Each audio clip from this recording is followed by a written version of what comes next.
Hi student, welcome to my channel. I am Shivam. तो देखो, आज हम स्टार्ट करने जा रहे हैं जो हमारा 10th+2 मैथ्स का चैप्टर नंबर 7 है और चैप्टर का नाम है इंटेग्रल्स। ठीक है, इंटेग्रल्स। तो देखो, इंटेग्रल्स हम आज स्टार्ट करेंगे और इसमें हम सबसे पहले तो इसकी बेसिक इंट्रोडक्शन देखेंगे कि इंटेग्रल्स क्या होते हैं, या इंटीग्रेशन भी इसको बोलते हैं। इंटीग्रेशन क्या होती है और इसके कुछ फॉर्मूला जो हमने एक्सरसाइज 7.1 में यूज़ करने हैं। ठीक है, बाकी के फार्मूला हम नेक्स्ट जैसे जो भी एक्सरसाइज करेंगे उससे पहले उसके फॉर्मूले करेंगे, उसके बाद एक्सरसाइज करेंगे। क्लियर है? तो देखो, सबसे पहले तो मतलब समझ लेते हैं कि इंटीग्रेशन होती क्या है। तो इंटीग्रेशन से पहले अगर आप थोड़ा सा याद करें तो जो इससे पहले वाले चैप्टर हैं, चैप्टर नंबर 5 और चैप्टर नंबर 6, उसमें आप लोगों ने पढ़ा डिफ्रेंशिएशन के बारे में। और डिफरेंशिएशन में आप लोगों ने देखा कि मान लो डिफरेंशिएशन में क्या करते थे हम, जैसे मान लो कोई एक फंक्शन है एफ एक्स, अगर इसकी डिफरेंशिएशन करनी है तो उसका मतलब है इसको आप चेंज करते थे, देखो, छोटे छोटे पार्ट्स में। डिफरेंशिएशन का ये मतलब होता है ना कि हम उसके छोटे छोटे पार्ट्स बना रहे हैं। जैसे मान लो एफ एक्स कोई फंक्शन था और अगर इसकी डिफरेंशिएशन की तो इसके आंसर मान लो इसके दो फंक्शन में टूटा है, जी ऑफ एक्स और मान लो एच ऑफ एक्स में। ठीक है, ये ऐसे एज्यूम कर लो कि ये कोई फंक्शन था हमारे पास, इसकी जब हमने डिफरेंशिएशन की तो आई थी हमारे पास g of x plus h of x. इसको बोलते थे आप डिफरेंशिएशन। अब देखो, अगर हम कोई ऐसा प्रोसेस लगाएं कि जिससे इस डिफरेंशिएशन के प्रोसेस को उल्टा कर दें, मतलब अब हमारे पास ऐसे फंक्शन दिए हुए हैं, इनको हम क्या कर दें, वापस एफ ऑफ एक्स में लेके चले जाएं। ठीक है, यानी कि छोटे छोटे फंक्शन को जोड़ना, तो इसको बोलते हैं हम इंटीग्रेशन। मतलब अगर हम सिंपल बोल रहे हैं तो सिंपल हमारे पास आ गया कि इनवर्स ऑफ, इनवर्स यानी कि उल्टा, inverse of differentiation, inverse of differentiation is known as integration, is known as integration. ठीक है, इंटीग्रेशन। क्लियर हो गया इतना? तो ये हो गया इंटीग्रेशन का कंसेप्ट। अब देखो, आपको ज़्यादा समझ आएगा जैसे जैसे हम आगे आगे क्वेश्चन करेंगे और फॉर्मूले करेंगे। अब सबसे पहले जैसे आप लोगों ने डिफरेंशिएशन के लिए कुछ फार्मूले पढ़े हैं, तो जो डिफरेंशिएशन के लिए फार्मूले देखो पढ़े हैं उनको लिखते हैं हम, फिर इसके मिलते जुलते इसके फार्मूले हैं। जैसे सबसे पहले आप लोगों ने d by d x of x raise to power n पढ़ा होगा डिफरेंशिएशन में। डिफरेंशिएशन को डिनोट करते थे ना डी अपॉन डी एक्स से। तो देखो, इसका फार्मूला क्या था आपके पास, एन पीछे आता था और x raise to power n plus, sorry, n minus one. यह है ना डिफरेंशिएशन का फार्मूला। अब देखो इंटीग्रेशन, तो इंटीग्रेशन में सबसे पहले तो देखो इसको डिनोट कैसे करेंगे, जैसे डिफरेंशिएशन को डी बाई डी एक्स से लिखते थे, अब देखो इसको कैसे लिखेंगे। तो सबसे पहले देखो ये अज्यूम कर लो यहाँ पे कि मान लो कोई फंक्शन है हमारे पास f of x, f of x है, इसकी करनी है हमने इंटीग्रेशन। तो अगर इसकी इंटीग्रेशन करनी है तो देखो इसके लिए ये वाला साइन यूज करते हैं, इंटीग्रेशन, और फिर वो फंक्शन लिखेंगे और साथ में लिखेंगे कि विद रिस्पेक्ट किसके करनी है। जैसे अगर एक्स में फंक्शन है तो विद रिस्पेक्ट टू एक्स अगर करनी होगी तो यहाँ पे लगेगा साथ में डी एक्स, ये हुआ इंटीग्रेशन का साइन। ठीक है, यानी कि अगर हम नॉर्मल देखें तो इंटीग्रेशन का साइन हुआ आपका ये वाला डी एक्स, इसके बीच में जो भी फंक्शन होगा उसकी इंटीग्रेशन होगी।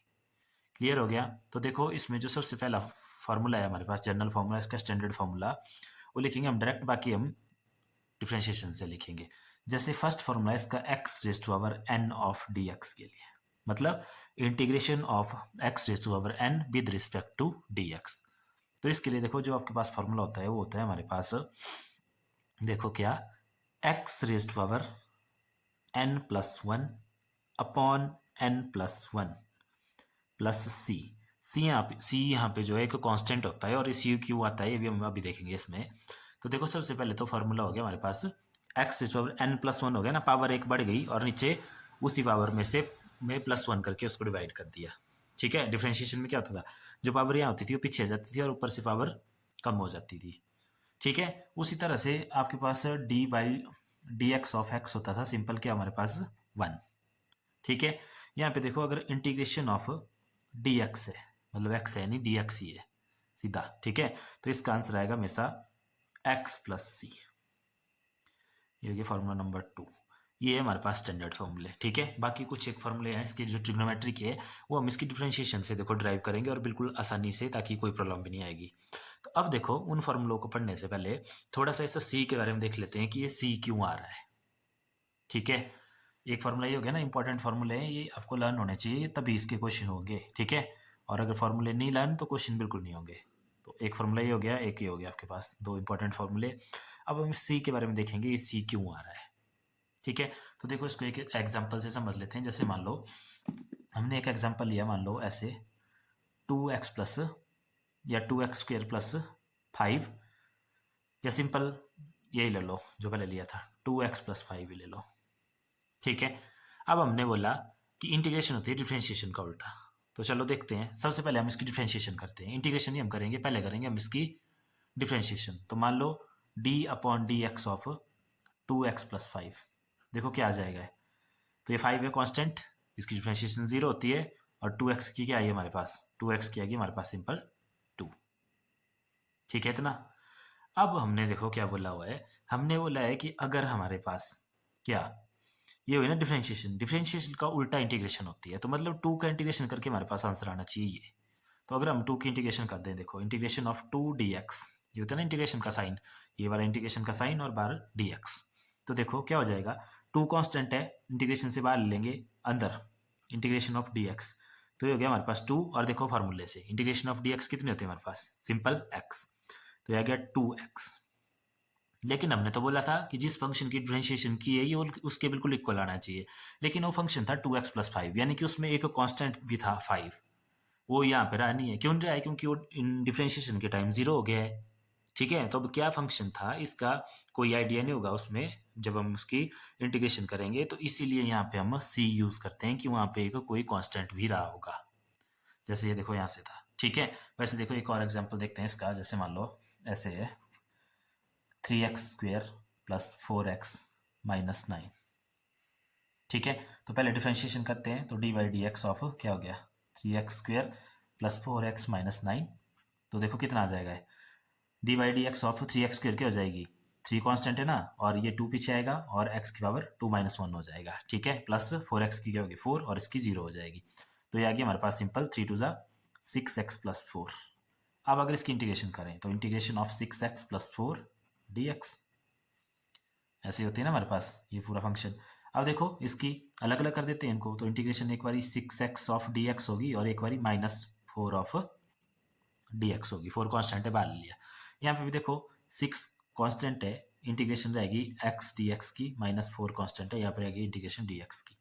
तो 6 का 6 x⁻n, तो कितनी होती है x n+1, 1 थी, 1 + 1 होगी 2, नीचे भी 2 होगी, आगे -4 और dx की होती है x।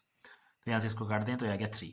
तो आ गया हमारे पास क्या आंसर, देखो 3x², और यहाँ पे सॉरी माइनस नहीं है, प्लस है ना, ये तो ये प्लस और ये भी प्लस था, तो +4x, दोबारा वो कांस्टेंट गायब है। ठीक है, क्योंकि डिफरेंशिएशन का टाइम 0 हो गया था, तो इंटीग्रेशन में तो मिला ही नहीं उसका कुछ भी। तो इसका मतलब है तभी हम यूज़ करते हैं यहाँ पे फार्मूले में सी।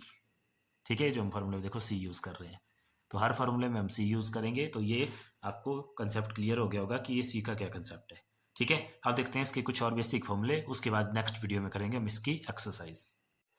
तो देखो ये तो थे हो गए हमारे पास स्टैंडर्ड फार्मूले। अब देखो सबसे पहले देखेंगे हम इसके ट्रिग्नोमेट्रिक फंक्शन के लिए फार्मूले। ठीक है, इंपॉर्टेंट फार्मूले हैं, बिल्कुल लर्न करने पड़ेंगे तभी क्वेश्चन होंगे। ठीक है, तो जैसे देखो ये तो डिफरेंशिएशन d/dx लिखते हैं ना इसको, इंटीग्रेशन ये वाला साइन और साथ में dx, ये 2 फार्मूले पढ़ लिए हमने। अब देखो डिफरेंशिएशन से स्टार्ट करते हैं। तो सबसे पहले डिफरेंशिएशन ऑफ साइन एक्स पढ़ी है आपने, d/dx ऑफ साइन एक्स क्या होती थी, d/dx of sine x cos of x होती है ना, कॉस ऑफ एक्स।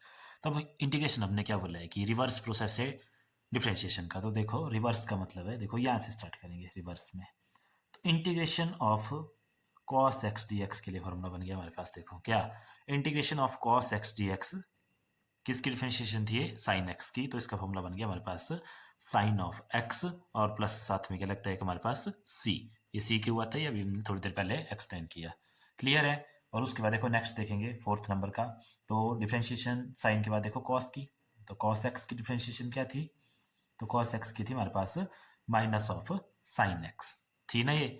तो अब देखो यहाँ से हमने बनाना है integration of sine x dx का, साइन एक्स dx का। तो साइन एक्स की थी कॉस एक्स डिफरेंशिएशन, तो सॉरी हाँ साइन की कॉस एक्स, और कॉस एक्स की थी माइनस साइन एक्स। तो अब हमें साइन एक्स की लिखनी है, तो साइन एक्स, इस माइनस को इधर ले जाएंगे, माइनस यहाँ पे क्या है देखो cos of x plus c, तो साइन एक्स की इंटीग्रेशन होगी हमारे पास minus of cos x plus c, where c is constant. और नेक्स्ट देखो, नेक्स्ट चलते हैं, तो नेक्स्ट पढ़ी थी आप लोगों ने साइन कॉस के बाद किसके लिए formula, d/dx of tangent x के लिए। तो टेंजेंट एक्स की क्या थी आपके पास, टेंजेंट एक्स की थी क्या, सेकेंट स्क्वायर एक्स, तो यहाँ से अगर रिवर्स बनाए इसका तो इंटीग्रेशन देखो किसके लिए बन जाएगी, सीकेंट स्क्वेयर एक्स के लिए बन जाएगी, secant square x of d x. कितनी simple, tangent x plus c. ठीक है। और नेक्स्ट देखो, नेक्स्ट फॉर्मूला पढ़ा था आप लोगों ने फिर किसकी, d y d x of cot x. D y d x of cot x था हमारे पास सिंपल, क्या ये था माइनस कोसिकेंट स्क्वेयर एक्स। तो अब हमने बनानी है इधर से देखो किसके लिए, integration of cosecant square x, minus चला जाएगा इधर तो ये बन जाएगा simple minus of cot x plus c. ठीक है। फॉर्मूला से ध्यान रखना है, डिफरेंशिएशन के रख लो, इंटीग्रेशन के निकल जाएंगे खुद ब खुद। और फिर नेक्स्ट थी हमारे पास सीकेंट एक्स के लिए। ठीक है। या नेक्स्ट डिफरेंशिएशन थी d y d x of cot x हो गया सीकेंट एक्स की। तो सीकेंट एक्स की थी सीकेंट एक्स टेंजेंट एक्स, यही थी। तो अगर इंटीग्रेशन का फॉर्मूला यहाँ से बनाए तो देखो इंटीग्रेशन का बन गया किसके लिए, इसके लिए बनेगा ना, secant x tangent x is equal to simple किसके इक्वल, साथ में डी एक्स भी होगा यहाँ पे, तो बन जाएगा सीकेंट ऑफ एक्स प्लस सी। और उसके बाद नेक्स्ट देखो तो ये होगी ट्रिग्नोमेट्रिक फॉर्मूले, ट्रिग्नोमेट्री के लिए। ठीक है, मेनली इसी के लिए पढ़ी थी डिफरेंशिएशन, कुछ इन्वर्स की भी थी लेकिन जब इन्वर्स की पढ़ेगी तब उसको हम पढ़ेंगे। ठीक है। और देखो कुछ और इंपॉर्टेंट है इसमें जो यूज होने हैं, तो जैसे एक था आपके पास d y d x of e की पावर एक्स पढ़ी थी, d y d x of e की पावर एक्स, इसका ऑलवेज क्या आता था, ई की पावर एक्स, यही आता था।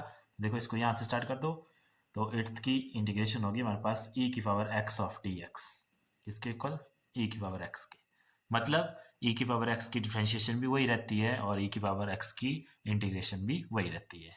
क्लियर है। और एक पढ़ी थी फिर देखो आप लोगों ने d y d x of log x, तो लॉग एक्स आपके पास रहता था मॉड ऑफ लॉग एक्स या कुछ भी है जो भी है, तो इसका आता था आप लोगों के पास 1/x आता था ना, 1/x। तो यहाँ पे देखो इंटीग्रेशन ऑफ 1/x dx की क्या हो जाएगी हमारे पास, सिंपल लॉग ऑफ x हो जाएगी। ठीक है। तो ये थे मेन फॉर्मूले इसमें। अब देखो इसमें अपने एक चीज़ का और ध्यान रखना, जैसे ये फॉर्मूला पढ़ा ना आप लोगों ने, यहाँ पे x raise to power n, ये फॉर्मूला यहाँ पे n इक्वल टू -1 के लिए यूज नहीं होगा कभी भी। ठीक है। n इक्वल टू -1 का मतलब है जैसे मान लो ऐसे है भाई कोई x रेज़ टू पावर -1 है या सिंपल 1/x है, इसको ऊपर जाकर लिखेंगे ना -1, उस टाइम ये फॉर्मूला यूज नहीं होगा। ठीक है। क्यों नहीं होगा यूज, क्योंकि n -1 + 1 हो गया 0 और नीचे भी 0 हो गया, तो 0 डिवाइड बाई 0 ये हम सॉल्व नहीं करते हैं, ये अनडिफाइंड होता है। तो फिर इसके लिए ये फार्मूला लगेगा, देखो इसको लिखेंगे 1/x की टर्म में, और 1/x के लिए ये फार्मूला बना हमारे पास यहाँ से 1/x of dx is equal to log of x plus c, और इसमें भी c लगेगा, c हर जगह लगेगा। और c क्यों लगता है ये मैंने आपको स्टार्टिंग में ही बता दिया था इस फॉर्मूले के बाद। ठीक है। तो ये हैं इसके कुछ फॉर्मूले, ये आप लोगों ने ध्यान से कर लेने। फिर इसके बाद देखेंगे हम एक्सरसाइज 7.1। अगर आपको फॉर्मूले आगे कर तो मतलब लर्न हो गए तो फिर एक्सरसाइज बिल्कुल आसान है। तो इस वीडियो में इतना ही, बाकी देखेंगे हम नेक्स्ट वीडियो में।